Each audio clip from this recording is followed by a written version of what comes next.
The following clip is brought to you by Capanna's Coffee and Gelato in Ames. Get yourself a good cup of coffee. Dueteronomy Dan. Dueteronomy Dan. Okay, here's the deal. I've got 5 different statements. Some of them may be from the book of Deuteronomy, out of the law of God. All right. Some of them may be out of my own imagination. So Deuteronomy. Either the reiteration of or Dan. the law or Dan. All right. Dan's done an excellent job of setting this up. I'm very excited. I'm proud of you. That was good stuff. So, number 1. If there is in the skin of one's body a boil, and it heals, and in the place of the boil there becomes a white swelling or a reddish white spot, then it shall be shown to the priest. Deuteronomy or Dan. That's Deuteronomy. John Boover III comes in with Deuteronomy. Deuteronomy. I feel like I'm going to go with, that's pretty detailed. The dude puts out the details, and Moses is a man of detail. I'm going with Deuteronomy. You're both correct. Yeah. I knew that was probably too easy. I'm actually excited. Actually, it's Leviticus, but it's the law, which is the law. Deuteronomy. Leviticus. I've actually been through Leviticus and Deuteronomy this time around. So yeah, that's one of those things that you kind of sticks out because you're like, why the priest? There's a whole situation on blemishes of the skin and I wonder if they always cleanness. They talk to themselves like, hey, so do you think it's turned white enough that I can go to the priest now? Or come on, Margaret, look at this. Is that like an off-white, or is that like tried to fool him like you did with your mom when you ran the temperature? Take some chalk. You put the thermometer underneath the sink for like 30 seconds. You're like, it's turned white. Your mom's like, you have a temperature of 115, man. I don't know how you're breathing. I'm just saying that I'm pretty glad that things have changed in the New Testament covenant time because no one ever brings their sores to me to have them look at it, Hey, Dan, we need to talk. Yeah. I think it'd be hard to keep a wife that way. It's no wonder the Levitical priesthood was set up the way it was because I can't imagine your wife's like, you're going to have another leper over? You know it's my job. Really? He's walking in? Really? Yeah, but they leak toes in here every time they come in, Dan. They leak toes. All right. Okay, number 2. Number 2, Deuteronomy or Dan. You're playing the it's got to be the second fastest growing internet game. I think it is. It's taking on a rage It's here. getting there. If your servant falls and is injured while working in your household, you must pay 7 times his wages. If your servant falls and is injured a second time, you must give him the firstborn from among your cattle. John Booba. You know what? I'm going to take the first step here. I'm going to say that's Dan. Yeah. I'm going to call Dan on that Here's one. the reason I'm suspicious of it. The 7's in there, and the firstborn cattle's in the there. holy number, firstborn calf. I feel like I'm being hogwashed, Dan. Dan, I'd agree. It's Dan. Yeah. I'm too easy. I'm transparent. Mike and I are getting this down. Good luck. We're done reading the Bible lately. Yeah, exactly. Dan. We're in big trouble. We are the champions at Dueteronomy Dan. You shall not curse the deaf or put a stumbling block before the blind, but you shall fear your God. I am the Lord. Ooh, that one's got some steam to it. I'm a jump Deuteronomy. You're going with Deuteronomy? I'm going to go Deuteronomy. I am the Lord. That's a statement. I'm going to go with Dan. It's Deuteronomy. 3 for 3. Man. Who's going to do that? Let's put the stumbling block before the blind guy. You don't think that I'm going to curse the deaf. In a dire shape when the Lord's like, all right, I feel like I'm going to set some ground rules here. I'm cursing this deaf guy, other guy, but he can't hear me. Where were the tribes at where they were like, okay, seriously, guys, don't put stumbling blocks in front of the blind. It's like, Moses, you really gotta stress Obviously, it was an issue. Yeah, exactly. Because you really gotta put this one down there. Can you imagine Moses just like, are you sure about it? Like, are people really doing that? Stop tripping the blind guys. We started with the 10 commandments, and then we had to sift this flour down to something that maybe you guys could understand. This is the fine powder. Yeah. No stumbling blocks for the blind. No cursing the deaf. It's people complain all the time about the Mosaic Law. They're like, it was too inclusive. It was too overbearing.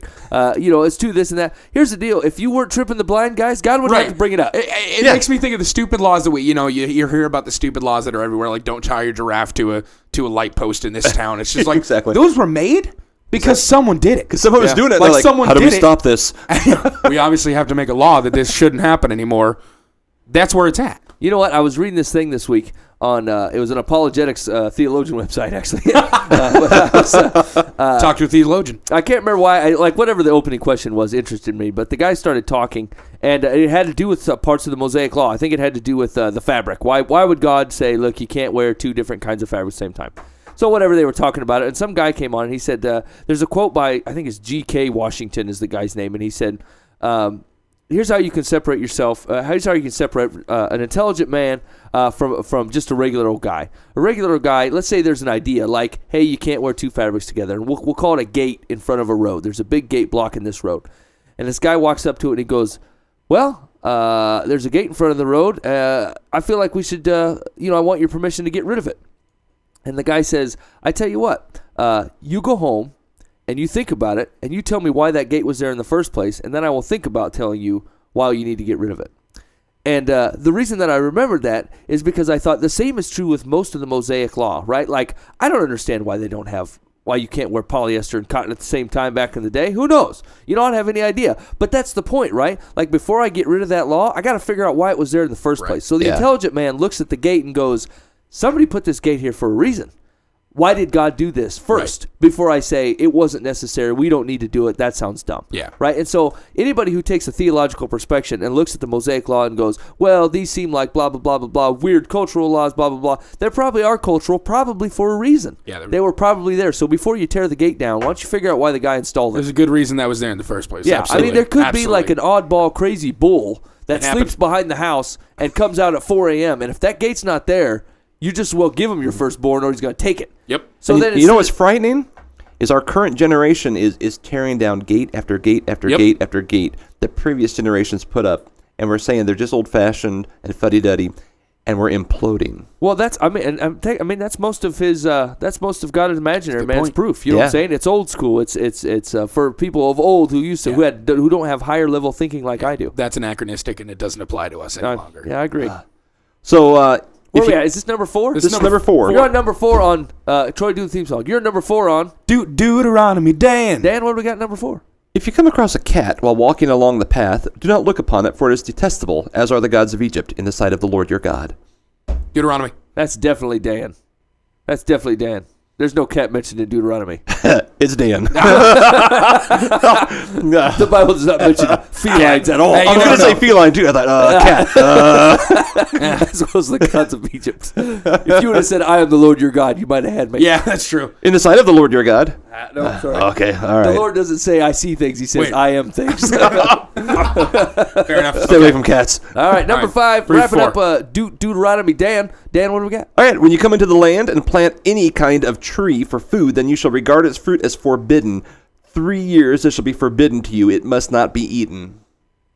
Can you read that one more time, When you please? come into the land and plant any kind of tree for food, then you shall regard its fruit as forbidden.